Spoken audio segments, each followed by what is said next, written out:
Hey everyone, how's it going? It's Anthony Cosenza with the Orange and Black Insider, your source for Bengals news, the ultimate Bengals fan podcast. As always, I am joined by my co-host Scott Schulte. Scott, how are you today? Very good. Dayton Flyers are playing in a couple days, so Yeah, all excited and ready for that. you're representing. I like it. I like it. And for the first time in quite a few shows, the Orange and Black Insider is actually hosting a very special guest, and we have former Bengals tight end Nate Lawrie here to talk about some things about the Bengals and his new business venture. Nate, thanks for joining us. How are you doing? Doing great, guys. Thanks for having me on. Yeah, appreciate it. I know we've been going back and forth a little bit and trying to schedule it on the show, so I appreciate your patience and willingness to work with us and be on the program. I just kind of want to dive right in. The Bengals, they've always kind of been slow movers in free agency. You've seen some stuff firsthand. Now, this year especially, they've lost some key figures in the locker room, and two of which you played with and had firsthand experience with in the locker room. They were viewed as locker room leaders. At least that's what fans were led to believe in Domata Peko and Andrew Whitworth. I wanted to get your thoughts on those two players and if they, if that leadership stigma or label, I should say, is really kind of accurate from what we've been led to believe.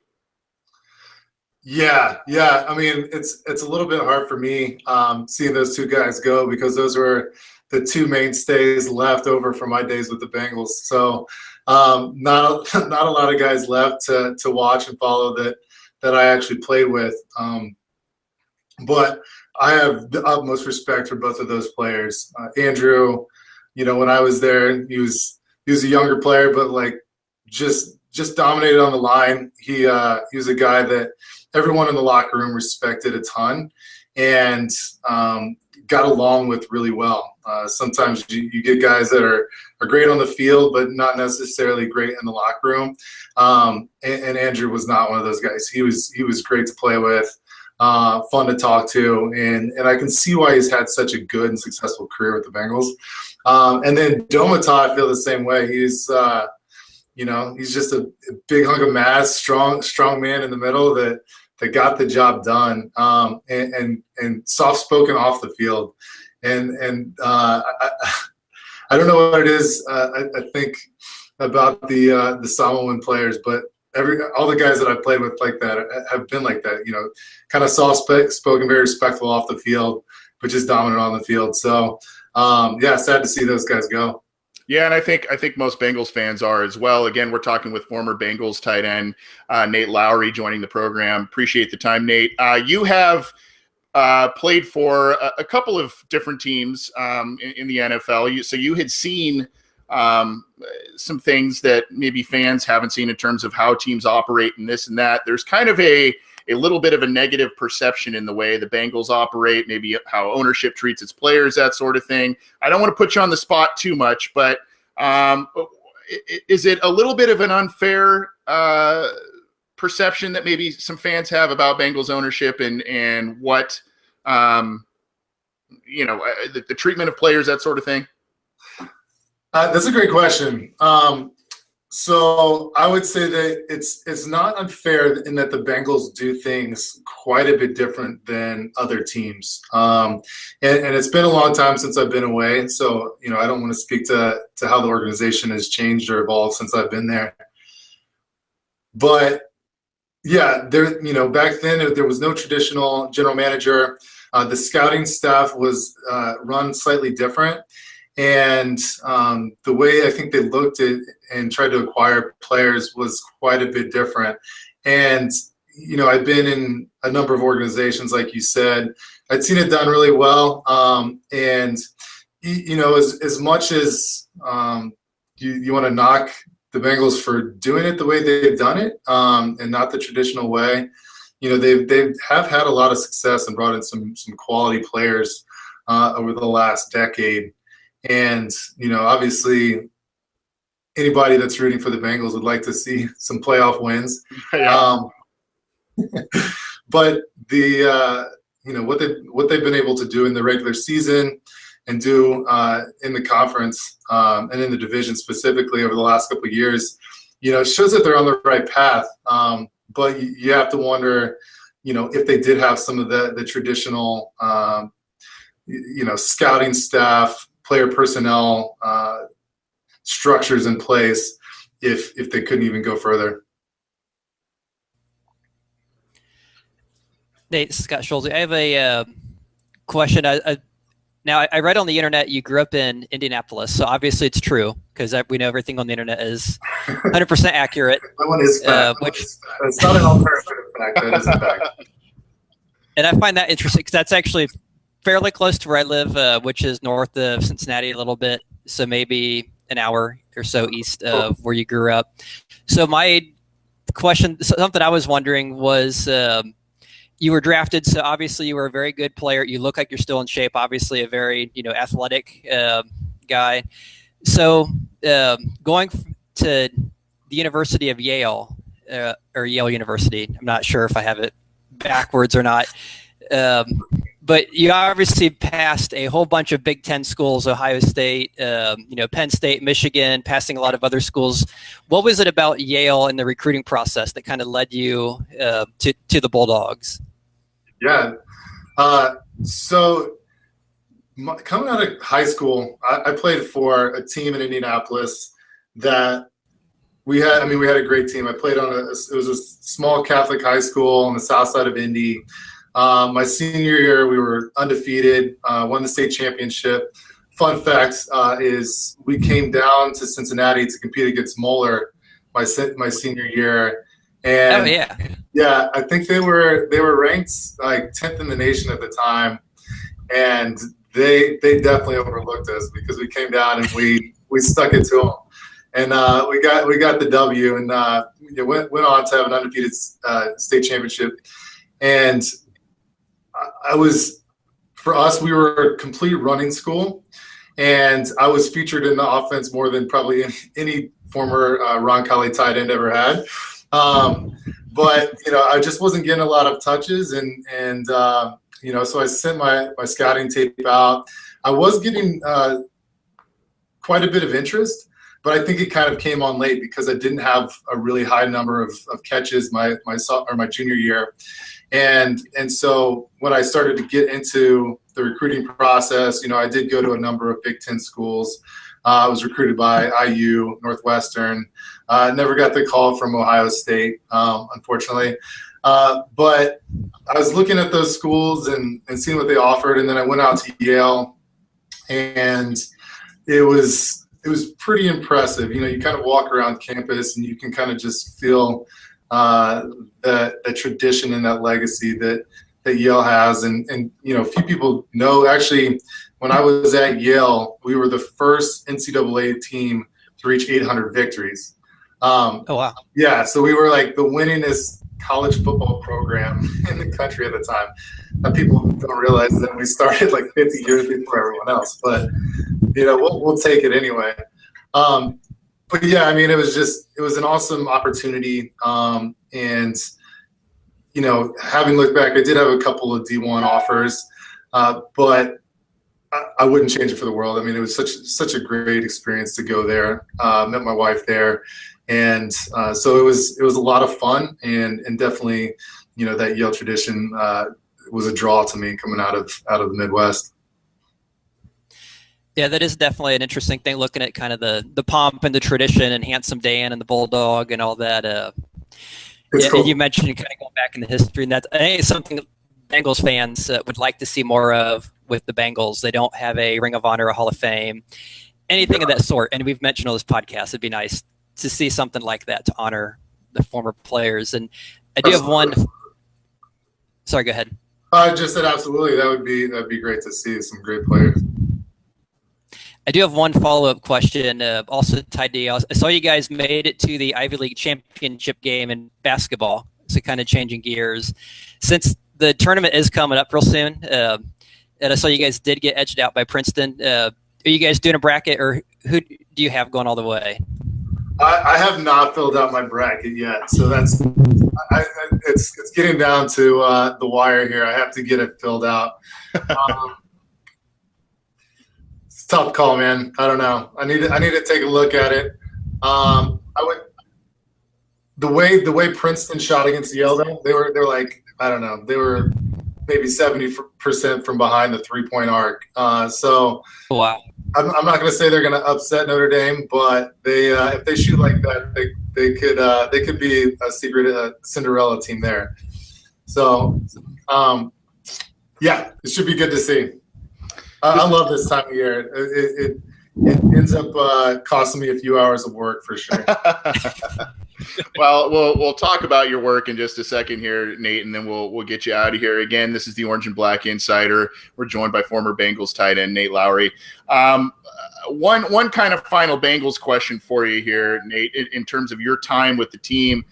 You were in that period when the Bengals, they had kind of resurged under Marvin Lewis. They had a nice renaissance, and then things kind of started to fall apart. You heard some rumblings about some fractures in the locker room and or disgruntled players, mostly their star players. And you saw by 2011, Carson Palmer and Chad Johnson, two of their most high-profile players, were traded away. So I just am curious, was that whole thing kind of overblown by the media? Did you get a sense that, all of a sudden things were kind of crumbling a little bit after so many years of some pretty solid seasons in the early years of Marvin Lewis?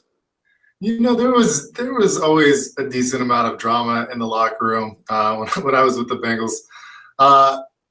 It was interesting, right? Because you had Chad Johnson, who amazing player, but he very much fit the wide receiver stereotype, I guess we could say. And he was a very loud personality on the field. I would say he was less loud in the locker room, almost quiet, but he did carry kind of that confidence that he had on the field. Even though he was quiet, he wasn't going to quietly take a slight or maybe criticism very well. And so that definitely, I think, did rub in the locker room from time to time. And sometimes it was kind of fun just to be a fly on the wall. It felt like kind of going into a soap opera from time to time. And for the most part, it wasn't like that. But yeah, I would say that the outside perspective probably wasn't too far off, to be honest. I mean, there was definitely some drama, and in the end, I mean, everyone's a professional and guys respect it, and typically, you can look the other way. You can compartmentalize one issue and go back to work and refocus the next day. But that kind of stuff does kind of chip away at the fabric of the team. And I think that once, even though the star power of some of those players was so high, if that team culture isn't as strong as it needs to be, then that definitely affects what happens on the field. And Carson, I mean, have a ton of respect for Carson. He's a great player. You've seen that he's gone on and done great things in Arizona. Yeah. And he's also a pretty level-headed guy. I do remember coming off the sideline and him and Chad just going off during like as we're walking off at halftime, and it's just that's a result of players being passionate and also being confident in themselves. So I don't know if that answers your question, but yeah, I would say that the outside perception of those teams was probably not too far off. Okay, but we could talk to you for hours, Nate, and I'd probably tap you for all kinds of stories and stuff, but we won't keep you too much longer. You are starting, you're using that Yale education well. You've got yourself a nice career in football for a little while, and now you're starting your own business. Why don't you tell us a little bit about that before you get out of here? Yeah, absolutely. So, retired from football. I was kind of looking what I was going to do next, and I'd taken over a small family business There was a product invented by my father-in-law. And I kind of got into this consumer products world. And during my playing days, I had plenty of injuries, was constantly fighting through injuries when I was with the Bengals. And I was using a foam roller a ton. And so that one product was like the one thing I could rely on a day-to-day basis to keep me on the field. I could do stretches on it. I could obviously do massages and myofascial release on it. You can kind of adjust your vertebrae with it. So I was loving this foam roller. I started using it after back surgery, and I was kind of traveling a lot also in the off season and trying to pack the thing, and it was a pain in the butt. So I'd leave it at home. And my body would suffer. I'd come back. I was feeling aches and pains. We'd get back on the field, and I was, not moving the way I should. And I had this idea that I could make a collapsible foam roller, and I thought that would be pretty cool. So when the business that I took over after leaving, kind of retiring from the NFL, got to the point where it was pretty automated, I really started focusing on developing this idea, this invention of mine. And we worked on it, kind of tinkered on it for a couple of years, and are just launching it. So it's called the Morph Collapsible Foam Roller. The company is Brazen Life. And yeah, we're super pumped about it. We've just started shipping out our initial pre-orders over the last couple months. We're getting them out to our customers, and the customers are digging it. The feedback has been really awesome. And essentially the concept I had is I wanted to make a foam roller, which has become kind of, it's become a staple in the fitness, the physical therapy world. Athletes are using them all the time to take care of their bodies. I wanted to take something and not take away from the usability of a standard size foam roller, but also make it portable so that when you wanted to have it with you, you could have it. It's like a no-brainer to stick in your backpack or your carry-on because it goes so small. And that was the idea. And then so we're getting it off the ground. It's going pretty well. We're excited to kind of keep moving forward, and then start to develop some other products kind of in that same category to really grow the business. Now, where can they find the products? And I know Brazen is spelled Brazyn, right? So where can they find the products? Yeah, to see it, check it out. You can go to brazen.com. It's BRAZYN.com, like you said. And I kind of tell the story. There's a video on there. Kind of tell my story about how I came to it, and you can see the product. It's pretty cool, man. I'm excited about it. Awesome. It sounds like a really cool thing. And as I was going to say, you took the words out of my mouth. That foam rollers are a big part of fitness. I see a bunch of people using them at the gym I work out at, and like you said, it's a big physical therapy tool. So we wish you the best of luck, man.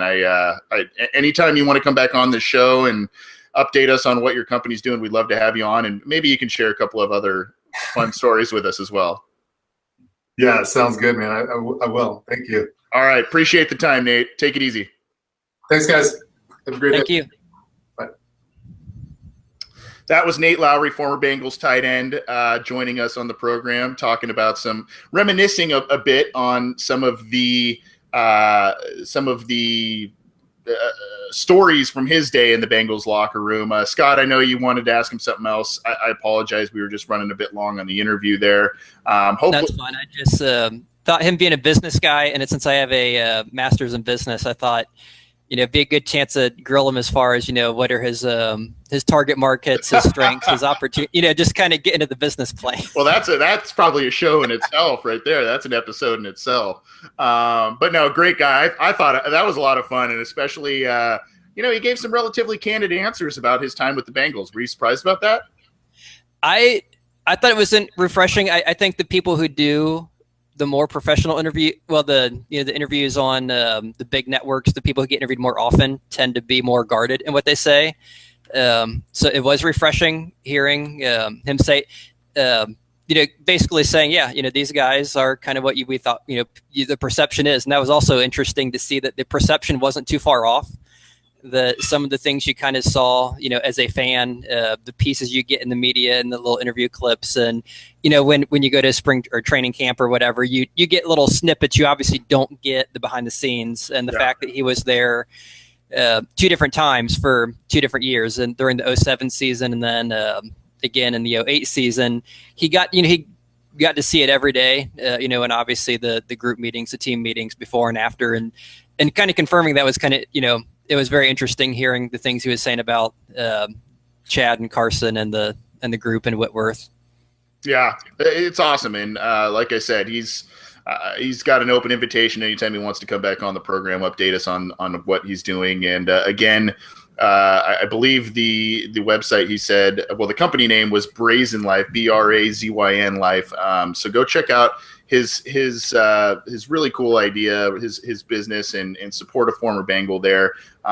We wish him the best of luck, and that was a lot of fun. I'm glad it's been a little while since we've had a special guest like that. And as I mentioned last week, we're going to have a couple of them coming up. So our thanks to Nate Lawrie. Again, poor guy. I went back and forth with him for about 3 or 4 weeks. He had something, then I had something, but anyway, we made it work. And we got him on the program, and it was a lot of fun. So, Scott, let's switch gears here. Fortunately and unfortunately, it's time to talk about Bengals and free agency. And we're already getting questions in the YouTube chat about what the Bengals are doing or what they're not doing, I guess. So first, just to kind of recap everybody, in case you've been living in a bomb shelter or something and haven't heard what's been going on, first week of free agency, basically of the 5 main free agents the Bengals had, some of which they made a concerted effort to keep, some of which they did not. But if you're talking Kevin Zeitler, Andrew Whitworth, Drake Kirkpatrick, Brandon LaFell, and Rex Burkhead, they only kept 2 of those guys in LaFell and Kirkpatrick. In recent days, Rex Burkhead, predictably to some, signed with the New England Patriots. I kind of felt if and when he went there for a visit, it was a done deal, and that's basically what happened. So good for him. He's going to a championship franchise, and hopefully he finds a nice role there.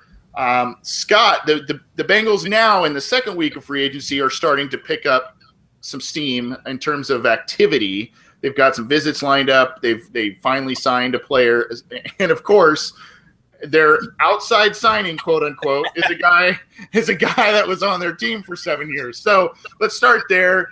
The Bengals signed Andre Smith to a contract. According to good friend Jeff Hobson of Bengals.com, it appears as if Andre Smith is now penciled in as the team's starting right guard now that Zeitler left for Cleveland. So your thoughts on the Smith signing? It appears to be a 1-year deal for about $4.5 million. And your thoughts on him playing right guard? I think theoretically that's a good idea, but he's never done it in the NFL. So kind of interesting. Yeah, it is. It's very interesting how you mentioned because that is their one outside signing. And we kind of hit on this last week, how they don't really pursue people outside of the team. As far as free agency, they're just looking at trying to minimize how much they lose. And of course, the one guy they sign has played, I think, all of 3 games in 8 years, not as a Bengal. So, yeah, it's outside in a sense, but obviously not really, brand new outside. That being said, after losing Whitworth and losing Zeitler, who were without doubt their top 2 offensive linemen last year, they had to do something. So it's encouraging to see them add, and I know they re-signed TJ Johnson and re-signed Eric Winston, but still those are backups, and that's just a re-signing. So that being said, I thought it was a good move. For one reason, because you have to have, you need somebody. You just lost 2 linemen, you haven't added anyone. And secondly, because even when he was drafted, I think a lot of people felt he would have been a great right guard. Pretty solid right tackle. If you look at his career, when he's been healthy, he's been a pretty good right tackle. I think he led PFF, which, some people give her, whether you believe in PFF or not, he was their top tackle, I think, 1 year, and in the top 10, I think, the year before that. So he's definitely done a good job when he's been healthy enough to play, when he didn't show up out of shape and break his foot. When he actually played, he did really well. And the one thing he's always seemed to struggle with has been speed rushers. He does really good at the run blocking, really good at the power, the bull rush, but it's when that speed, that guy just sprints around the outside. And moving at guard, you would assume McKay is not going to get that. I mean, he might get it a little bit if they're doing a stunt, or if they're doing a gap, but still you're getting the guy right in front of you. You don't have to worry about swinging to the outside, blocking the guy over a longer distance. So I think it's a good move. Now, whether he stays healthy, I think is another question. But if he stays healthy for the whole season, I think him being a right guard is a very good fit for this team. And then I know some people have mentioned it on Cincy Jungle that obviously, if Fisher doesn't pan out, I think right now the plan is, he'd be left guard, left tackle, Bowling, left guard, Bodine, center, and then Smith and Fisher. And if Fisher doesn't work out at right tackle, you have a proven right tackle. You can move him out there. And one of the things they have said about Fisher is that he does seem pretty versatile. So they could obviously switch if Fisher doesn't work out. And you also have Christian Westerman and Trey Hopkins. So they definitely have options. So it was nice to see them bring a guy who I think could play guard tackle. I think he's going to be a good tackle good right guard if he stays healthy. I think the big question now is is he going to stay healthy and play all season? Yeah, I think if I remember correctly, Andre Smith has only played a full season, I think twice in his career. So he's had the injury bug, and obviously it was a big thing early in his career. He finally started, getting in better shape and all of that, and that helped, some of those injury things. But even when he was kind of still healthy-ish, he would still miss a game or two in a season. So, I think there, like you said, there's some upside for Smith at right guard. It's a little, I mean, what you get with Smith. He's a pretty good lineman when he's healthy. He's taking the place of another pretty good lineman. The sketchy part is, you haven't seen Smith actually play that position in the NFL. So that's a little scary, but the Bengals said they didn't want to pay guards big money. Kevin Zeitler got, I think it was a 5-year deal worth $60 million, and they got who they $10.5 per year. Yeah. So, and then they basically save, about $5 million a year, or at least this year, in the Andre Smith signing. So, there's a lot of talk about it. If fans are mad about this signing, then they should. Well, they're just complaining to complain. I don't think so. I think where the frustration stems, and I said this on Twitter, is that the Bengals allowed their offensive line in this free agency period to get to a really poor point that they then became almost a little bit desperate to get a guy, and luckily they got a pretty good guy in Andre Smith. But I think that's where the criticism is. It's not really on signing Smith himself, but allowing the line to get to such a state. Do you agree with that, Scott? Well, I think some of that too is I don't think they intended for it to get to that state, because if you look at the draft 2 years ago in 2015, I mean, the first 2 picks were 2 offensive tackles. So as you just said, how they don't like to re-sign guards, and they had just signed Bowling to an extension to a cheaper one. They obviously, the plan was they were going to let Zeitler go at some point. They were probably going to try to hold on Whitworth, not expecting the Rams to throw a insane bunch of money to a guy who was 35 years old. But they drafted the 2 offensive linemen for this very purpose. And unfortunately, the first year he was hurt and Fisher never got a chance. Next year, which was last year, they both got their chance and neither one looked very good. Fisher maybe a little better. And I know with Obuehi, the thing is, okay, obviously they kind of knew the first year was going to be a bust. I think this past year he missed most of training camp with an injury, so he really didn't get a play until week 1. And the Jets defensive line, which is pretty good, pretty much had their way with him. And I don't know if he was a shell shock from that or what it was. Maybe lost confidence, maybe and then got benched for a while and kind of shuffled. So I think they were kind of hoping when they made those draft picks a couple years ago that they had a contingency plan in place when Zeitler and Whitworth left. And it's hard to say what the line's going to be like going forward, because it's very much, you can hang your hope on, just being foolishly optimistic, but this will really be Obuehi's, first true year of off season plus training, assuming he stays healthy, plus training camp, plus entering the season. So it's pretty much our first chance to really see is this guy going to be able to replace Andrew Whitworth? Maybe not at his level, but at least as a competent, someone who looks halfway decent, who's not going to be costing you games. Right. And what's interesting about Abuehi is the knocks on him are the opposite of kind of what you're talking about with Andre Smith and even a little bit Andrew Whitworth. He's athletic enough to kind of get some of those speedy guys and lock them down. But when a strong bull rush comes his way, Abuehi, at least last year, was really struggling in terms of strength and that sort of thing. So it's going to be interesting to see how that plays out. Obviously, those two guys that they drafted in the 2015 draft with the two top picks, Fisher and Abuehi and Fisher, are now going to be their bookend tackles, at least for now, as the starters, and it's kind of a little bit of a changing of the guard. Scott, the Bengals, aside from signing Smith, have finally decided to line up a grouping of visits, and there's been 3 recent visits, and kind of, I guess, somewhat surprisingly, they've all been on the defensive side of the ball. So I kind of got 2 questions for you. Number one, what do you think of Connor Barwin, the former University of Cincinnati guy, coming back and he's had a pretty productive career, maybe coming back and finishing his career with the Bengals. Linebacker Kevin Minter, who is a talented and young guy who might replace Maualuga in the middle if they sign him, and then obviously Keenan Robinson, another athletic kind of coverage linebacker that they're looking at. What are your thoughts on those 3 guys?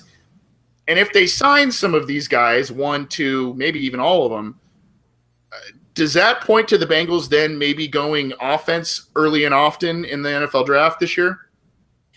I think as far as bringing them in, I like it because, obviously they've lost a lot more people than they've added. So somehow you have to replenish the roster. Not saying they're going to sign them all. Yeah. But, you kind of hit on it earlier. They've lost, Marcus Hunt, Rex Burkhead, D'Amato Pecco, Whitworth Zeitler. They cut James Wright. They did not bring Carlos Dansby back. So you've lost a whole bunch of people, and the one addition was Andre Smith. And I know he's big and heavy, but if you put them on a scale, you're definitely, losing a lot more than you're gaining. So I do like the idea they are looking at defense. And as you mentioned with Maualuga, maybe that's their way of signaling that they are ready to move on. I know they seem to like Vigil a lot based on a lot of things they've said in press conferences and, some different things. And his playing time increased at the end of the year as a rookie. So I think they like him as maybe a coverage guy. And if you have Whitworth back, obviously they've been starting Maualuga, but if they're bringing in their linebackers, maybe the thought is they're finally moving on from him. Maybe they're looking at another starter. You could argue maybe some of it too is because they're looking to get a replacement because Burfict has not been very reliable as far as availability. He's obviously very reliable when he's on the field, but with the suspensions and the injuries, he has a hard time playing more than 8-9 games a year. So, that probably plays into part of it too. And I'd say if they sign one, the preference I would have to put on is whoever can get to the quarterback, which I assume is going to be Barwin because he's more the defensive end, and I think it'd be a popular Bengals pick because there are a lot of Bengals fans in the Cincy area, and obviously I'm sure a number of them, at least at some level, follow UC football. So I think it would be a very popular pick to bring him back. I don't know if he's a scheme fit, and if he is, I don't know if they would use him right. They don't always seem to be able to use people to the best of their ability who don't fit in their schemes. I'm thinking of guys like Manny Lawson when they brought him in, or James Harrison. They sometimes just seem to struggle trying to get a square peg to fit into a round hole, or vice versa. They have a guy who's good at one thing, and they try, or like Dante Moak when they drafted him, or look at Orson Charles on the other side of the ball, or someone like Chase Kaufman. They're good at one thing, or Jason Shirley. They just there's a litany of names that they have brought in to do something other than they're good at doing. So if they brought Barwin in and used him effectively, I think that'd be really cool. To your point, as far as what they do, I think right now it's still very up in the air because you could argue they have needs, obviously, but there's no one pressing need that I think outweighs all the others. A lot of people, I'm sure if you polled Bengals fans, would say, well, we need probably a second receiver. I don't know if they might think LaFell's the answer. I don't know if most fans would agree. They obviously need an edge rush. they've needed a center for ever since Kyle Cook stopped playing. You could probably still use a tackle. There's definitely probably anything except for a cornerback. Well, just because they seem to draft him every other year, and even a tight end because you don't know what they're going to do with Tyler Eifert. We could have the Zeitler thing next year where they let Eifert go, and then now you need a tight. So I think there's a lot of different directions they could go. But I think the door is definitely open for offense, especially if they end up trading back, which some people are kind of thinking. I don't know if they would do it, but that is one popular theory, is especially with some of the guys like Reuben Foster and some of the other people that people have been pegging them to be taking, not being that he might fall down, and then also there's no real edge rusher who seems to be worth the number 9 pick that they might possibly trade back into the middle round or the middle of the first round or later. And if they do that, I think then all bets are off and they're just going to go after whoever the best player is. Yeah, the Bengals, after they signed Kirkpatrick and they hadn't lost Burkhead yet. I think they had lost Zeitler and Whitworth at the time, but they had kind of even with those guys gone, they made through Jeff Hobson, they made the public statement of they only really have $2 to $3 million left to spend in free agency, which don't even get me started on that. That's kind of a bit of a joke in terms of the amount of space they have, but. Now they came out and said because they've lost all these guys and they didn't end up retaining them, that they might have a little more room to work with. So I would like to see, the guy that sticks out to me the most of those three. I would say Kevin Minter. I think he would be a good upgrade. Like you said, Burfict has missed some time. I have been higher on Malaluga in the past than many others, but.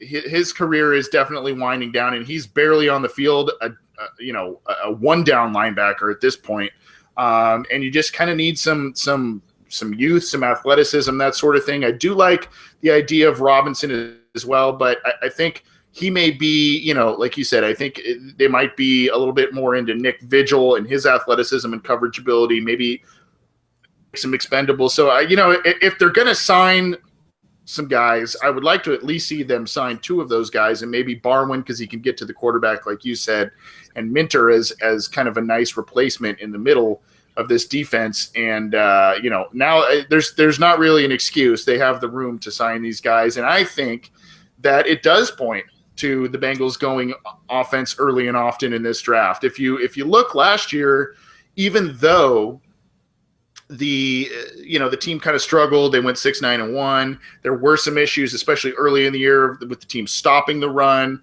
that sort of thing. Points, they didn't give up a ton of points even when they were losing games towards the end of the year. Defense wasn't as big of the problem as offense. The offense lacked explosiveness. They couldn't run the ball effectively. When A.J. Green went down, defenses didn't give their offense any kind of respect. So I'm not saying that number 9 will necessarily be an offensive player, but I would venture to guess in those top 3 picks that they have, you might be looking at 2 offensive players, and whether that's running back and wide receiver, offensive line and running back, whatever it may be. There's a lot of interesting possibilities. And Sky, you and I know that the Bengals have been linked to Leonard Fournette and Joe Mixon to this point, and obviously there's concerns with both of those guys, right? Yeah, and I've heard of more than a couple people mention the idea of them possibly targeting Mixon, either especially after his 40 time. You're not going to steal him in the late part of the draft anymore. Possibly looking with that second round pick or trading back late in the first round and grabbing him if they don't get Fournette at 9. And personally, I'd prefer not to get Fournette at 9 because I think you need a running back who can make stuff happen without having a big hole. So I would, between the two, I think I'd prefer Mixon. But yeah, being said, I think something like that could be a possibility. And of course, if they do take him, you have to hope he turns out better than the last few running backs they've drafted in the first round, if they go first round. Someone like Chris Perry or Kajana Carter. And it is interesting you mentioned Mixon, because he was a guy the Bengals were kind of tied to in the 2013 draft, if I recall, that a lot of people were thinking someone they might pick in the second round, and I think that was he went a few picks before Margus Hunt that year. Yeah, I just looked it up. It was they took Giovanni Bernard at 37, Minter went at 45, and then they reached for Margus Hunt at 53. And I kind of wonder if Hunt had not been, or if because then they grabbed Sean Porter in the fourth round. So I wonder if Minter was still on the board. From what I recall, he was someone I think they were kind of looking at, that he may have been the pick instead of Hunt. And we obviously all know how well the Hunt pick went. Yeah. 1.5 sacks in 4 years. Great job. Yeah, it's an interesting point about Minter, though. I didn't do my proper research. Bad host, Anthony. I didn't do my research on that, but that's a great point. That's a very great point. And for all the knocks that we give the Bengals, they do seem to, at least in free agency or whatever, they seem to get guys that maybe they missed out on the first go round, but they get him later. Now that doesn't always work out. Carlos Dansby's an example of that. They went after him a few years earlier. He was productive with the Browns, not so productive last year. So, they did the same thing with Smith, Michael Johnson.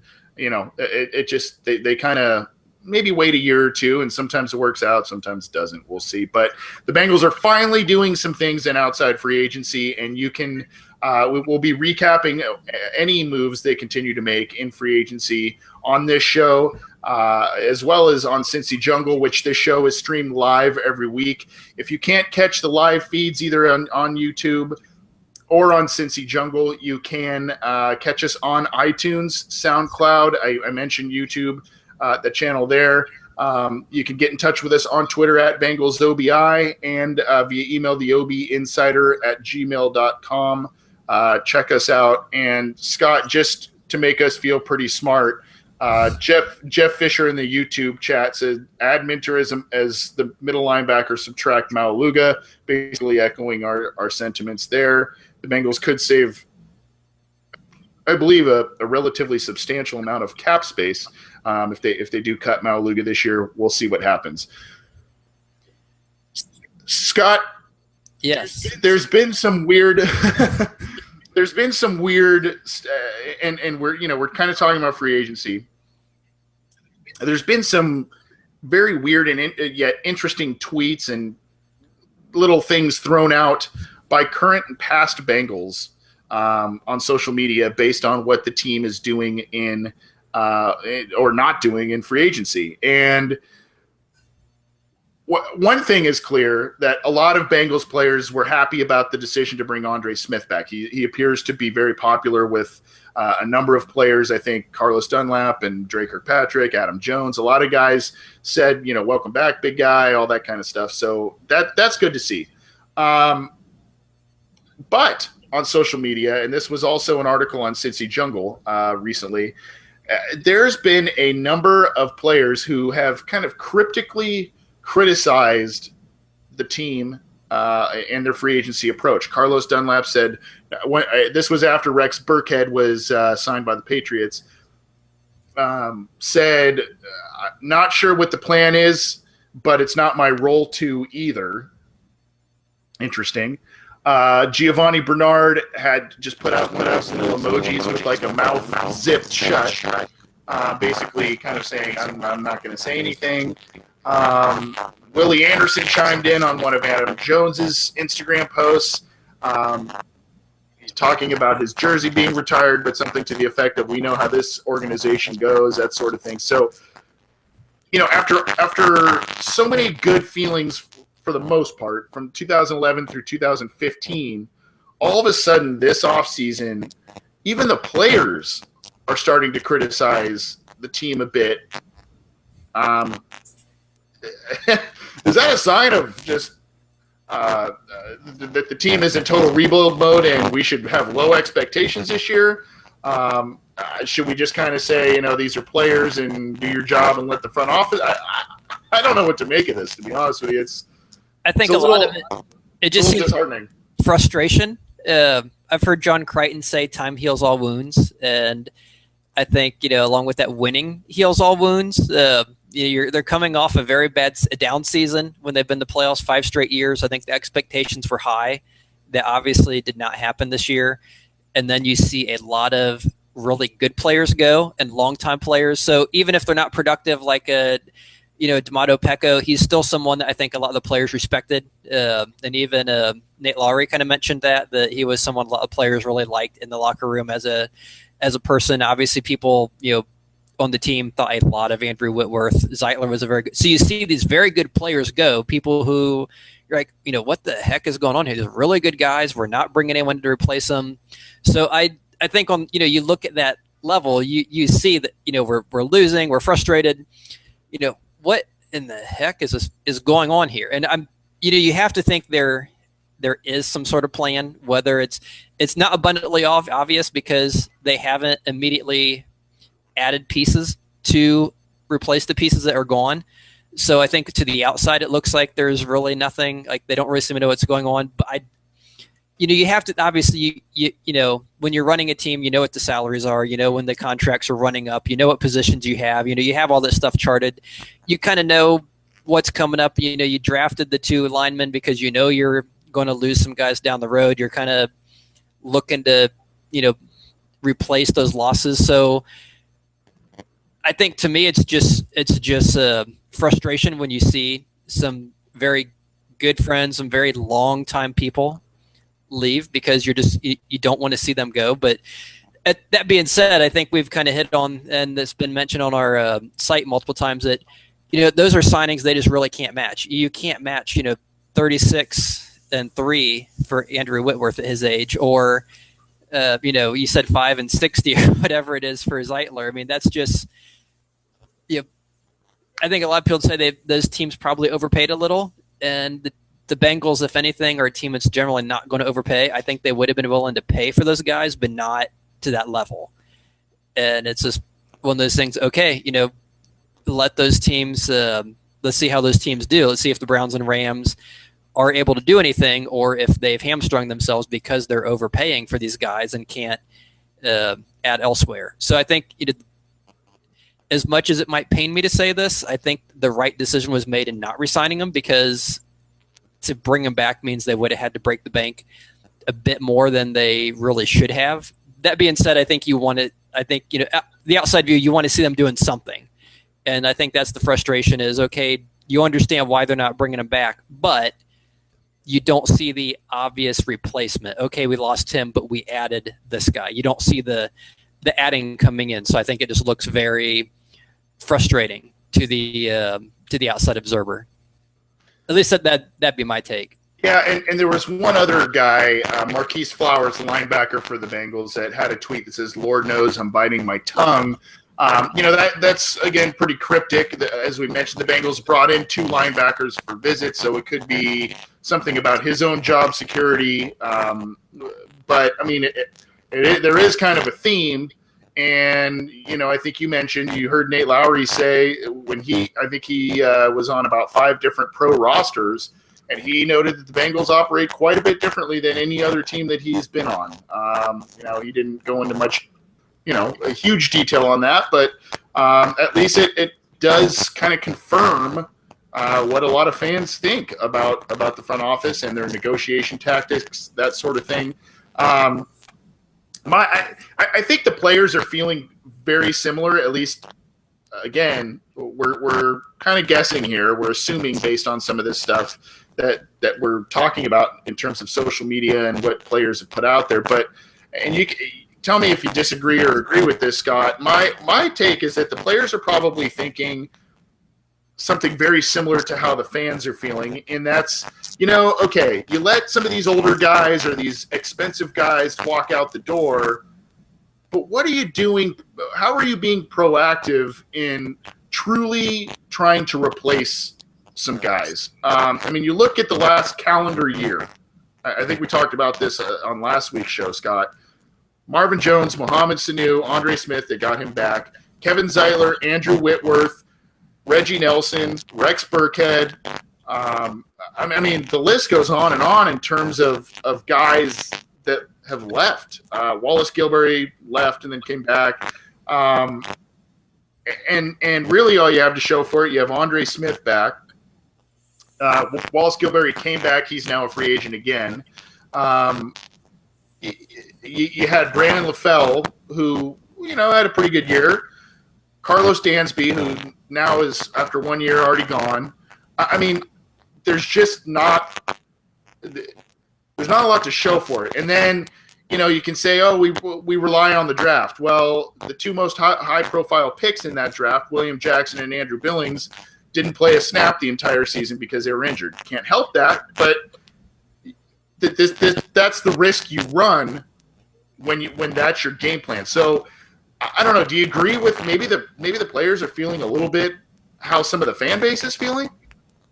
I'd say they probably feel the same way, and I think part of it is, I know you do, and I do it. A lot of people work in the real world where you have, real world jobs and employees and bosses, and in that situation, let's say you have a CEO or president who wants to make some changes. Hey, we're going to reshuffle. Engineering, marketing is going to do this thing. Accounting is going. We're going to change some locations and this and that. But usually they communicate that to the employees, and so the employees aren't surprised. Like, oh crap, what's happening here? Like, you kind of know what's going on in your company and your business because generally the management's trying to explain, here's the direction we're going. You can't really do that in the NFL so much or in sports because if the people running the Bengals, let's say Duke Tobin and Mike Brown, sit down all the players and say, hey, here's the direction we want to take. You're kind of giving away your strategy, your short-term and long-term strategy to the rest of the league. So you kind of have to keep some of that stuff guarded, and you can kind of throw hints out. But they, and I think if it was any other business, I mean, they could, but it's just really hard to, for being in that position to be able to sit down all your players and say, hey guys, this is we're letting this guy walk. We're probably not going to re-sign this guy. Here's the path we're going down. Here's how here's what we're looking at doing. Because as soon as you say that, the rest of the league knows your strategy. They know they're probably going to be able to pick up what you're looking at doing in the draft, what you're looking at in free agency, and that could affect how the moves they make.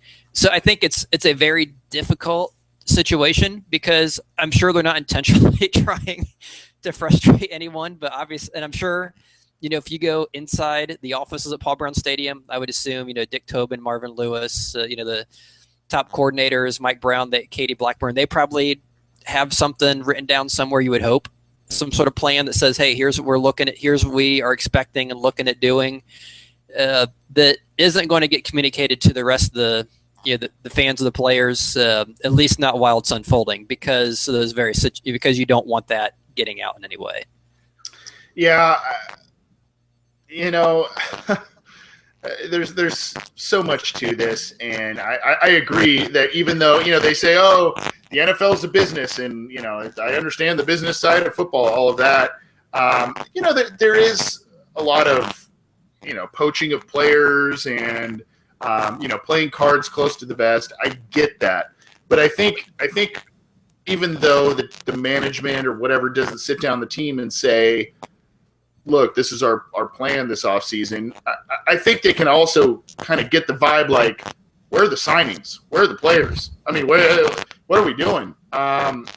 Because that those guys, a lot of those guys were popular guys. You saw, I mentioned about Andre Smith coming back, and those guys were celebrating the fact that he's coming back. And, not only are they likable guys, but they're guys that were, contributors on the field. So it's fine if you want to go, if the thing is, let's get younger, let's rely on the draft a bit more. But at the same time, you can't keep letting all of these guys walk out of the door and not replenishing them at least a little bit in outside free agency. You have to supplement your draft strategy with that. And, unfortunately, we've talked about this too. The draft hauls the Bengals have had of late are very high on promise, not so high on delivery. So, I get the players' frustrations. It was just a little eye-opening. Usually as a professional athlete, you're told not to do that in your social media. You get slapped on the wrist or whatever. But some of these guys must have hit a pretty big boiling point once they started seeing productive players walk out the door again and again, and the team not really signing anybody. So we'll see if the tone changes in the coming weeks, and hopefully by that point the Bengals have made some signings in free agency to help themselves out. Do you have an additional thought? Part of it too is they have 11 picks coming up, so I don't know if maybe they're thinking, if we want to, obviously they may not keep all 11, once cut down day comes at the end of camp, but if you want to keep a number of them, they're probably figured we're not signing as many people as we're losing because you want to have some spaces. Yeah. I was joking this right before free agency started. I'm like, gosh, they got 11 picks. How are they going to, this is a pretty good roster. How are they going to even keep 11 guys either on the practice squad or the roster? Well, with so many guys leaving and them not signing people, it's kind of like, well, okay, maybe they might use all of those 11 picks and keep them around. We'll see. You can value those comp picks, but, when you're getting to the end of the 6th round, the 7th round with an additional pick, very rarely do you strike gold with those picks, and you're kind of just I hate to say it, getting guys at that point. You can still get some nice role players and that sort of thing, but I don't know. With those picks, I think we on a post a couple weeks ago kind of went through all the compensation picks in the Marvin Lewis era, and I think Bernard Scott was the only one who really did much productive, and which is kind of a sad state when you look at how they live by those compensation picks. But yeah, the only other thing I can think of is maybe some of the sprint or the training camp guys that we seem to love, like Jake Kumaro or Trey Hopkins. Maybe it means they're going to get a chance this year. Yeah, and props to you, to both you and Josh Kirkendall, because you both kind of put together a list of the Bengals compensation picks, and I'm trying to find your list here. I think it's in a comment section. Yeah, I think it was on one of your posts. Yeah, let me see here. I think it's on this one. I really hope it is. Yeah, perfect. This is perfect. So this is, and again, props to you and to Josh Kirkendall for throwing this out there. This is unbelievable. Bengals compensatory picks over the last decade or so. Andre Caldwell, decent player. Matt Sherry, Angelo Craig, Mario Urrutia, Chase Kaufman, Bernard Scott, Clinton McDonald, Brandon G., Roderick McElroy, Jay Finley, Reed Fragel, TJ Johnson, Marquise Flowers, Lavelle Westbrooks, PJ Dawson, Marcus Hardison. My God. My God. That's how they're building a franchise. That's how they're attempting to. That's one of the major things they're building their franchise on. It's inexplicable. Now, Andre Caldwell, Bernard Scott, okay, decent players for the team. Brandon G, nah. Reed Fragel, high potential, never really landed with the team. They still have TJ Johnson and Marquise Flowers and PJ Dawson and Marcus Hardison. They have high hopes for Hardison. I don't know what their deal is with Dawson. And TJ Johnson is basically just a swing backup guy at this point. So I don't want to say you can't win that way, but when those are your picks, so good research on your part there. That was good stuff. Scariest part is the fact that they seem to not want to sign free agents because they want those picks for those guys. So the question is, because you want Brandon G and Lavelle Westbrooks, you're not going to sign a free agent, and that's where it gets absurd. Yeah, exactly. And that's where you bring that. I would love for you to have brought that list. The compensatory picks formula. Just slam that list down on Duke Tobin's table and say, "Look here, buddy. Look here. This is what's been going on. And if you're going to do this, you better do your homework way better than you've been doing it over the past handful of years." Anyway, let's move on. And Scott, this is a segment we are finally finishing up. We have been putting this off for a while, both because our schedules have been crazy and all kinds of stuff. But let's lock up the positional assessments. We're going to try and get to a couple of fan questions if we have a little bit of time. We've already got some sent our way. So let's talk about this. And for those who either don't remember or are new to the show, over the past couple of months, I guess, we've been looking at each position of the Bengals, the needs going into the 27 offseason and the performance in 2016 of the players at the position. On one hand, this position group is going to be kind of easy to dissect. And for one very interesting reason, it's going to be quite a fluid topic to talk about because of a backup player, believe it or not. We're going to talk about the quarterback. So, Scott, Andy Dalton isn't in danger of losing his job, obviously, and he's coming off a very good 2015 season, a pretty good 2016 season based on all the attrition that happened around him, both in the coaching ranks and personnel. I'm a little worried about his safety in 2017 based on the offensive line the Bengals are planning to trot out in front of him. But your thoughts on Dalton just quickly. I mean, obviously the job's his. Your thoughts on Dalton in terms of from 2015 to 2016, what he had to deal with. Is your confidence shaken at all just because he didn't look exactly like the same guy we saw that was MVP-like in 2015? No, I mean, like you said, he is who we thought he was, to kill Dennis Green's quote. The whole idea, he had a great 2015, but then again, that really wasn't your typical Dalton year either. I think you could argue 2015 was a little better than normal. 2016 was a little worse, but obviously last year they didn't have the same level of blocking. Bowling was hurt. Andre Smith was gone. They were struggling through the Winston Obuehi Fisher thing. They obviously didn't have Tyler Eifert for much of the year. They lost AJ Green at the end of the season. Obviously Marvin Jones was gone. You could argue Mohamed Sanu. And then you have your pass catching running back Giovanni Bernard out for part of the year. So I think last year was probably down quite a bit. And if you look at the first year in Hugh Jackson's offense, Dalton kind of struggled also. So he had a subpar year, MVP caliber year, subpar year. So I think he's kind of somewhere in the middle. And, his passes seem to be decent. He seems to be, the big knock on him early was he couldn't get the deep passes. He kept overthrowing AJ Green when he was wide open or underthrowing him. And then AJ Green would have to slow down and the coverage would catch up to him. And he'd have to make these amazing catches because he couldn't hit him in stride. And even a couple years ago when Green got hurt in camp, it was because Dalton overthrew him and he tried to stretch for a ball and landed kind of awkward. But anyway, his throws can be better.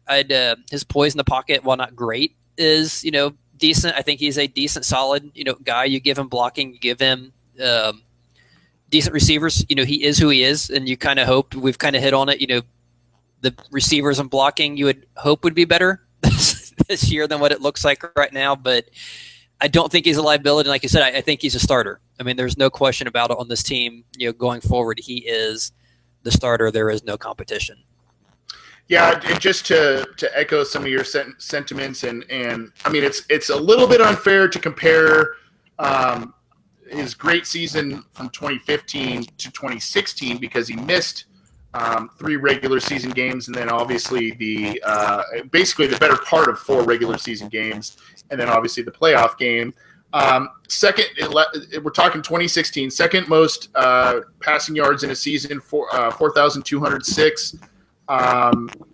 Second highest yards per completion, I believe it's 7.5. Second highest passing yards per game, 262.9. A little low on the touchdowns at 18, unfortunately, but very low on the interception scale. Second lowest of his career, only to 2015 when he missed those basically 4 games with only 8 interceptions, and his second best rating of the year, of his career, 91.8. So a lot of good things to be taken from such a bad team performance last year in terms of Andy Dalton's play. I think the poise thing is really interesting there, Scott, and I agree with you. I saw a little bit of, as the season wore on, I saw a little bit more of happy feet than I had seen from Dalton, but I do think that is obviously because he had the second most sacks of his career with 41. That plays a big part of it, as well as a new offensive coordinator and a rookie offensive coordinator kind of finding his way through things. So that's, it is what it is. Unfortunately, it just wasn't as flashy as we saw in 2015, but it was more efficient. And Dalton, for the most part, took care of the football, which is saying quite a lot when you're sacked 41 times. Now the interesting part is A.J. McCarron and Jeff Driscoll. So for the first time in a while, the Bengals kept 3 quarterbacks on the active roster, Scott. And Jeff Driscoll, who was, I believe, with the 49ers, they let him go with around final cuts. The Bengals picked him up and kept him on their final roster throughout the year, along with A.J. McCarron. Kind of interesting because the Bengals they usually keep 2 quarterbacks. Some people thought that was kind of a prelude to a trade. There's more offseason rumblings with McCarron being traded this season. I don't want to beat a dead horse because we've talked about McCarron being traded on this program quite a bit as recent as last week. So just your thoughts at backup quarterback. I think the Bengals should get what they can for A.J. McCarron this year, just because it seems like they're going all in on the NFL draft. If they can get a decent pick for a guy that's not going to play for them, barring a catastrophic injury to Dalton, I think you do it. What do you think? Yeah, on the McCarron thing, I totally agree because and part of the reason is they've made comments about how they want to re-sign McCarron, they want to keep him. There is no way that's happening. First off, he wants to be a starter. I mean, most people do. They at least want that chance. He's not going to get that here. And secondly, we've seen what backups can bring as far as free agent salaries. We saw what Osweiler got, guys like Glennon, anyone who is a backup quarterback who seems to have any sort of ability to take a snap from under center is going to get money. And someone's going to give him more than Mike Brown would give him to be a backup, which means he's gone. As soon as he's done, as soon as his rookie deal's done, he's out of here. So that being said, you want to get something for him. And if you let him go, depending on what he signs for, you might get a 3rd, 4th, 5th round compensation pick. We've already hit on how horrible those have been. So if it comes to trade him now, get a 1st or a 2nd, or wait a year and get a 4th round pick at the end of the 4th round, I'd rather have a high 2nd round pick today than a late 4th round pick in a couple years. So that being said, I think they absolutely have to trade him. And I know the one argument is, well, you want to have a good backup quarterback in the NFL because you can't win. If it's a quarterback league and your starter goes down. That I agree with. But I'd also throw this caveat out that it's very difficult to win with a backup quarterback. I mean, granted, a good one's better than a bad one.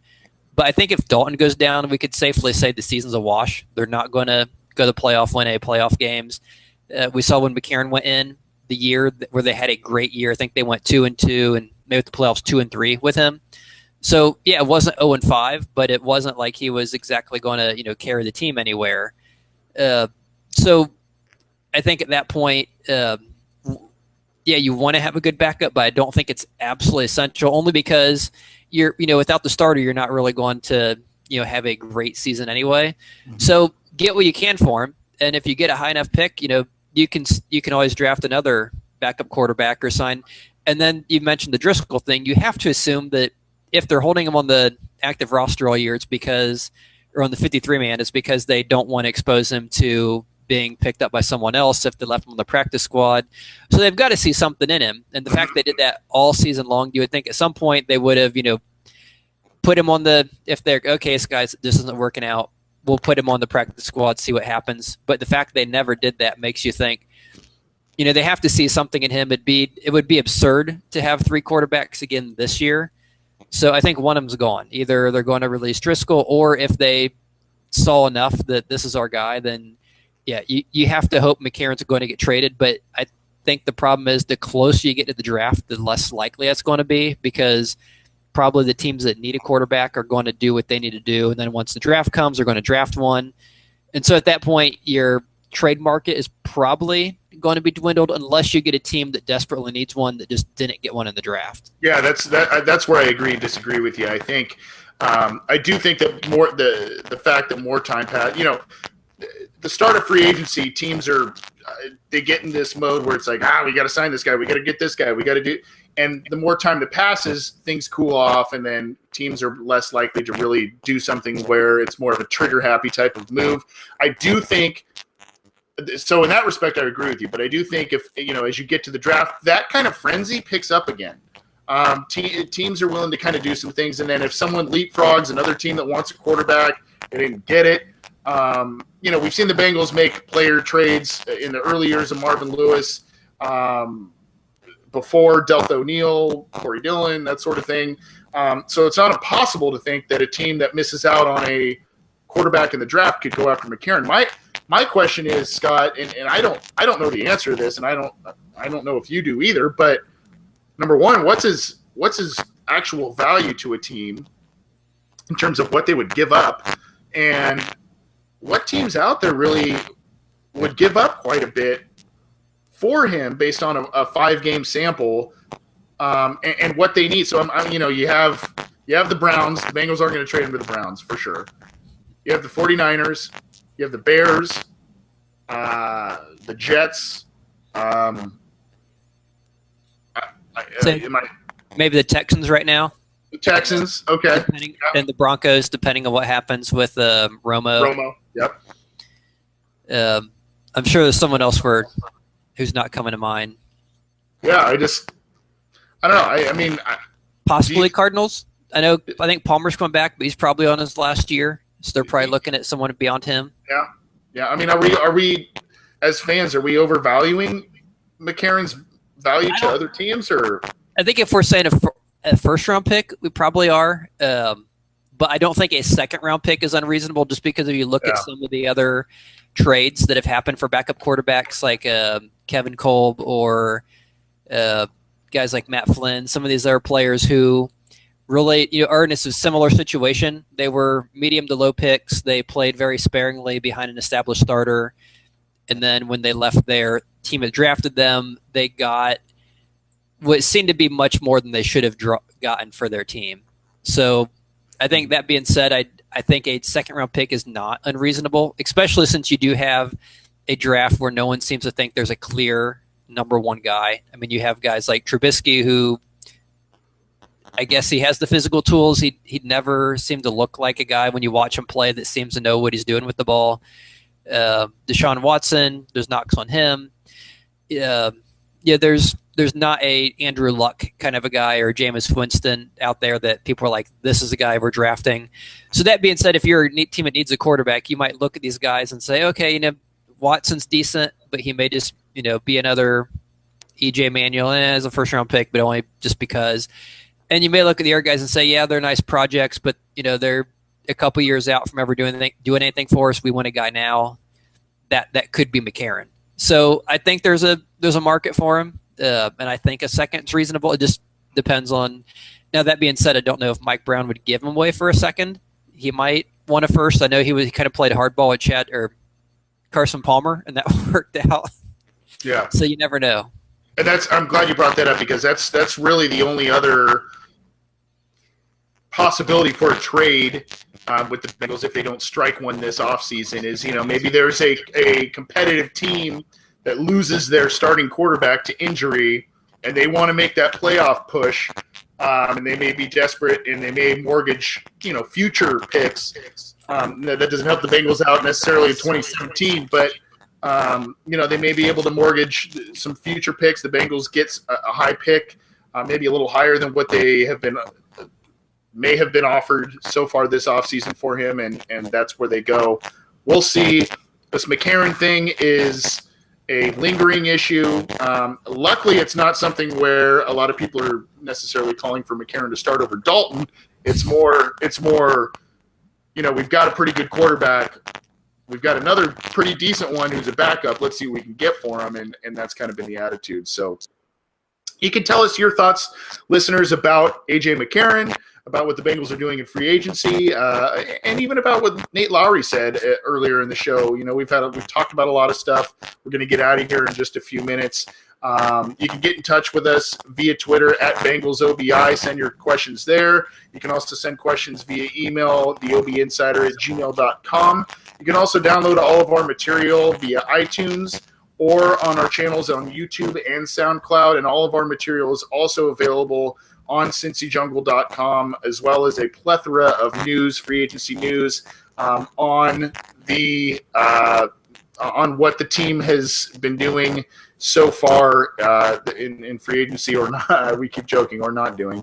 But keep it to Cincy Jungle, and keep tuning into the Orange and Black Insider for some updates here. So, Scott, we're going to get out of here in just a minute, but we like to do fan questions, and we did receive a few so far tonight, one of which is from one of our regular listeners, Waldo.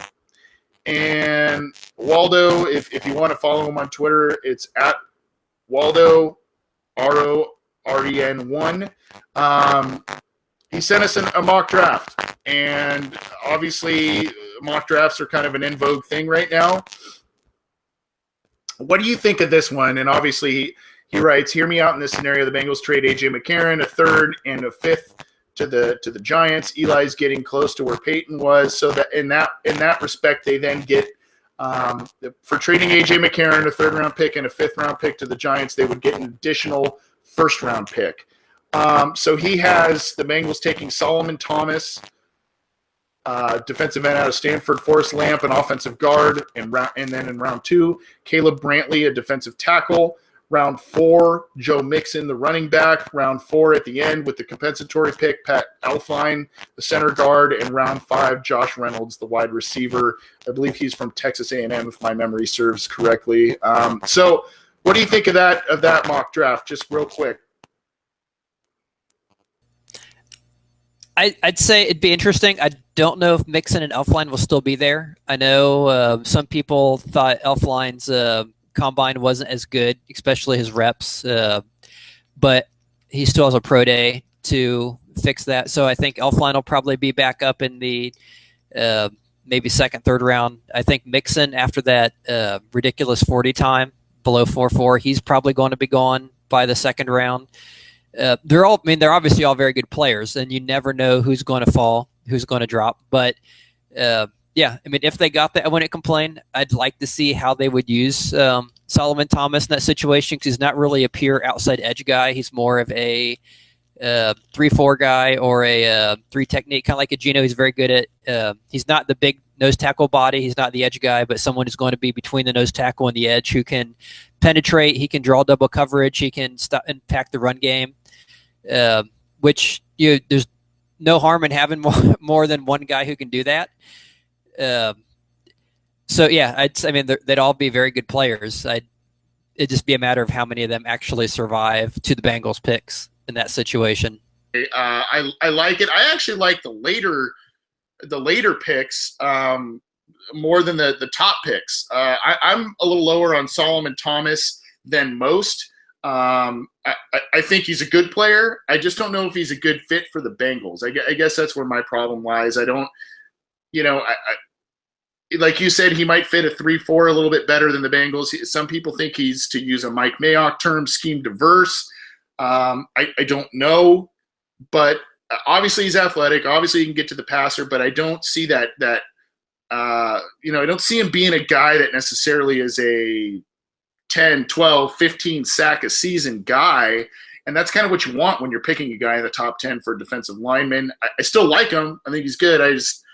I think I'd prefer a couple of other players besides him. But overall, I think Waldo had a pretty good draft. Do you think so too, Scott?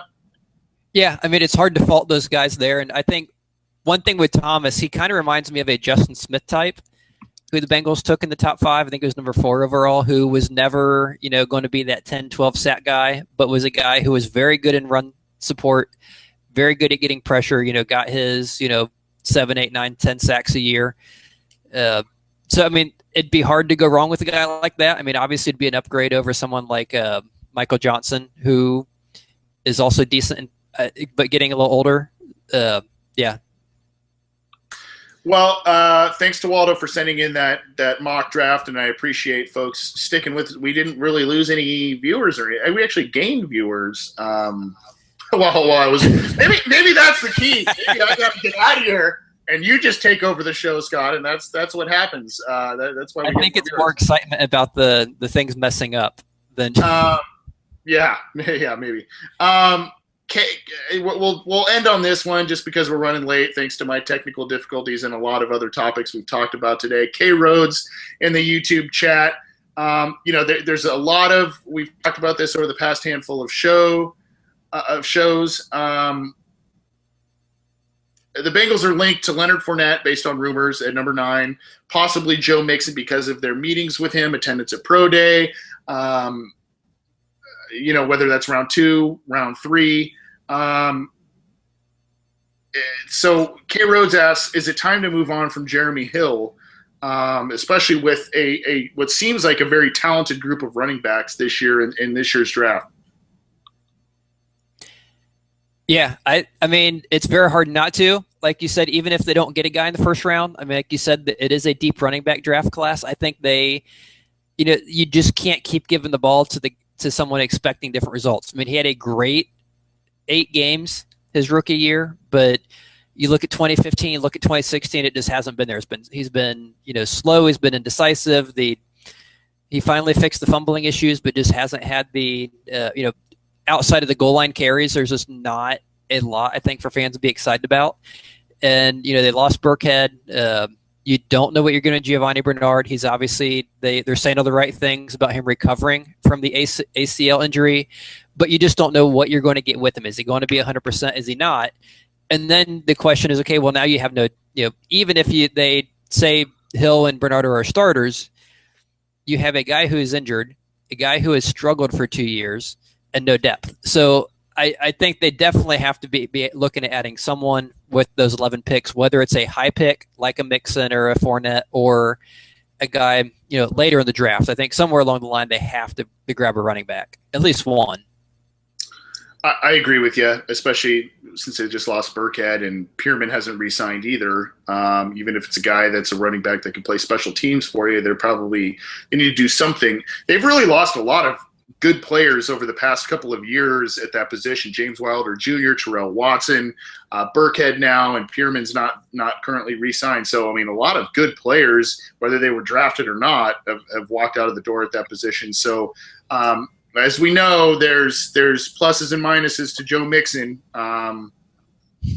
If they take him, we might hear some of the things that fans don't like to hear about the quote unquote same old Bengals, that sort of thing. I lied. I said we were going to end on that question, but we had one more. Let's end on this one. And I apologize we can't get to all of them. We're just running long tonight. Chris Dill in the YouTube chat wrote, since Corey Davis, the wide receiver out of, is it Western Michigan? One of the Michigans? Yes, somewhere in Michigan, small school in Michigan. Isn't doing a pro day, and he didn't work out at the combine. Would you guys be comfortable if they still took him at number 9? I think that wide receiver is on the table at a minimum. It might even be the pick, whether it's Corey Davis, Mike Williams, or maybe even John Ross. There's some mock drafts coming out with him since he blazed at the combine. What do you think about this question and your thoughts on Corey Davis and a small school guy not working out is a little tenuous, right? Yeah, it kind of makes you wonder, is there an injury, or is he just feel that he's that much ahead of the class of wide receivers that he doesn't have to because it only hurt his stock? I mean, obviously on tape he looks very fast and athletic, seems to do a lot after he catches the ball, kind of like a Corey Coleman last year, who was more of a guy who did a lot of stuff after he caught it than maybe the dynamic catches. That's kind of the difference between him and Mike Williams. Mike Williams is more of the guy who makes those amazing catches, the one-handed catch, the sideline catch, the difficult catch, the catch in traffic. Whereas, Corey Davis is much the more exciting, hey, I may not make those catches, but when I do catch it, watch out, I'm going to do some cool stuff. And you, obviously, a Bengals fan, you have to hope he turns out to be better than a Jerome Simpson, who also came from a small school. Granted, Coastal Carolina is a little smaller than somewhere like a Central Michigan or East or Western Michigan, one of the Michigans from the MAC. So you have to I mean, personally, I'm going on the record saying I'm more of a fan of Mike Williams only because he can make those catches, and I would much rather have a guy who I can trust to make those difficult catches, especially with Dalton getting some of the pressure he's going to get, than a guy who can do amazing things afterwards. Now, that being said, if Corey Davis comes out and he's the next Demaryius Thomas, it's really hard to say that was a bad pick. And because someone like Thomas was a guy, I think he went to Georgia Tech. They have that triple option or that running game. They don't really throw a lot. And so you didn't really know what you were getting. You just knew he was a big athletic guy who seemed to be a good receiver when he got the ball. It was very different because Corey Davis has put up a ton of production. But if they do all the homework and they decide this is the guy, this seems to be a position the Bengals do a good job at drafting. As much as they've struggled drafting linemen and running backs, the one thing they seem to draft well are wide receivers. Especially for where they take them. Chad Johnson around 2, TJ Houshmandzadeh around 7. Ignoring Jerome Simpson. Some of the other ones, Tyler Boyd has done a decent job for where he was taken around 2 so far. Shipley was really good before he got hurt. I'd say if he's the pick, I can't fault the position just because if it's the best player, I'd be cool with it. I don't know. You agree, disagree? If I'm picking, I've agreed with you on this in terms of wide receiver. I haven't watched as much tape on Corey Davis as some other guys. The small school thing scares me. The fact that he's not working out scares me. He's explosive. He can catch very well. He can do, from what I've seen, he can catch the deep ball. He can catch the short routes, but his route tree, from what I've seen, is a little bit limited. Someone called me out on that a little while ago in Cincy Jungle. I think Mike Williams still can do a bit more of the across the middle, some of the tough catches, some of the more, like you said, the one-handers. To me, if you have Mike Williams across from A.J. Green, you have Brandon LaFell in there, you have Tyler Boyd in there, all of a sudden you have a scary offense. Now, obviously, you have to protect the passer to be able to get those guys the ball, but the whole thing with the Bengals offense, and this has been through Andy Dalton's career, everybody always says you got to surround Andy Dalton with talent. You have to surround him with talent. They did that with Sanu, Jones, and Green, and Eifert, and all these guys. And now all of a sudden, Sanu and Jones are gone. Boyd's there. LaFell, he doesn't have that much time left. I mean, he's in his 30s. AJ Green, surprisingly, is closing in on 30 years old as well. So, I think at some point you may just want to load up on offense. And to me, I would take Mike Williams slightly over Corey Davis. I'd also be inclined to maybe even look in the second round because there might be some talented guys. I know I'm labeled as the USC homer, but Juju Smith-Schuster had a pretty good combine. He could be there at the early part of the second round. There's the other gentleman who is the receiver opposite of John Ross. His name escapes me at the moment. I can't remember his name, but he also had a gigantic amount of touchdowns and is probably going to be available in the second or third round. So, there's a lot of guys outside of the first round that I think could be valuable players. But, I think if you see some of those top defensive ends go, those defensive linemen go, and you're sitting there, maybe Fournette goes, and you're sitting there and you go, well, we've got Mike Williams, we've got Corey Davis, maybe load up on offense, right? What if they did? I'll throw this at you. What if they grab someone like Curtis Samuel? Would that be ridiculous, or would you like that?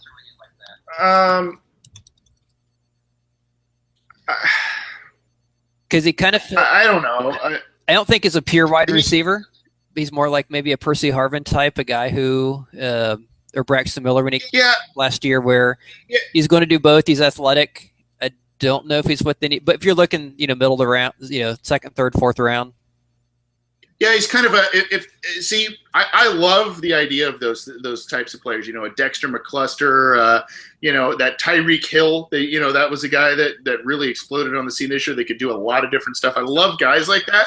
I just don't trust the Bengals coaching staff to be creative enough to mine that goal. You know what I mean? So I just don't trust them to do that. So I mean, I like the player. I think he could be a really cool gadget type of guy. Maybe they can say, you know, a guy like Samuel could be like a Andrew Hawkins type of guy, and you know, let's let him, you know, let's have fun with this guy and do shovel passes and little short routes, and they could do that. Ken Zampese's already coming off a pretty poor year as an offensive coordinator. I don't know that I would trust him with a guy like that personally with a big role. Yeah, to your point. What about you? I would have to agree. Based on everything we've seen, I think they would probably have one or two plays for someone like him. It'd be the same formation, the same situation. It's 3rd and 6, and he's split to the right. Guess what they're going to do? It's a wide receiver screen again. Yeah, they tend to be very predictable with their formations and personnel. Yeah.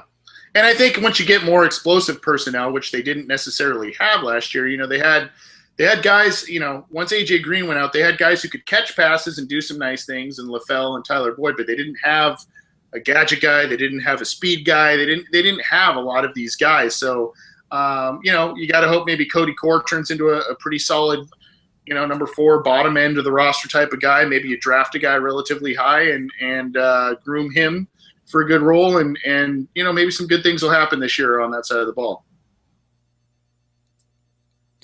No more, Scott? Yeah, I mean, sorry, I thought I was muted. Yeah, I mean, definitely, you have to hope they do something. And I know they signed LaFell for 2 years, but I think most fans are hoping that is not their solution at wide receiver, is LaFell. And I think you obviously have to hope for Boyd's upside. He had some decent games last year. I don't think he flashed, you know, enough to make people think, wow, this is, you know, the next A.J. Green. Maybe he's the next Marvin Jones if we're lucky. But that being said, you'd like to think there's someone else there that they can add in that mix. You know, Cody Core is a long shot to be that guy, but if it comes to the draft, you know, hopefully they find someone. If it comes as a high pick, that could be the pick. It seems to be a weird draft. The positions that seem to have the most value at number 9 don't seem to be the positions that scream something the Bengals need. So that's why I think a lot of people are looking at things like maybe wide receiver or something, because they don't see them reaching for, you know, a pure speed edge rusher or something like that. Yeah, I mean, honestly, this is a year where the possibilities are quite open. And, you know, you don't want to say necessarily that they want to take the best player available, but they still might do that. I mean, you don't want to reach either, but at number 9 with a lot of needs on the table, you might not want to get too cute. So we'll see. Great questions tonight, guys. We have gone very long. We've had a lot of viewers come and check out the show. We appreciate that. We want to thank Nate Lawrie, former Bengals tight end, for coming on the program. Go check out his products at Brazen Life, BRAZYN Life. Very cool stuff he's doing, and we want to support him. So check that out. Appreciate his time. Again, appreciate all the feedback, all the questions, and for dealing with some of the technical issues we had towards the later part of the program. Scott, appreciate your time and for being flexible on the scheduling. Great stuff as always, buddy. Yeah, it was fun. Looking forward to next week. I think most of our brackets will be busted, so we can focus more on seeing if they added anyone, and I'm hoping I still get to wear this hat next week. I guess we'll see. I'll pull for you, buddy. I've been asked to do some brackets, and you know, I don't know enough about the sport. I like watching March Madness. I like doing all that, but I don't know. I just don't know enough about the sport to really feel educated enough to do it. But then again, you know, the office brackets, you know, it's the person that's the least educated that usually wins the office pool, right? Yeah, you got to find things like colors and mascots and things like that to make those picks. That's right. Well, thanks for joining me tonight. Thanks for tuning in. Again, you can catch the show on iTunes, on CincyJungle.com. We'll be splicing up the show, especially this one. It's a little long. So we'll be splicing up the show and posting it on there. You can also download our material on iTunes, YouTube, SoundCloud. You can get in touch with us on Twitter at BengalsOBI and theobinsider@gmail.com. For Scott Schulte, I'm Anthony Cosenza. This has been the Orange and Black Insider. Thanks for joining us. Hoo day.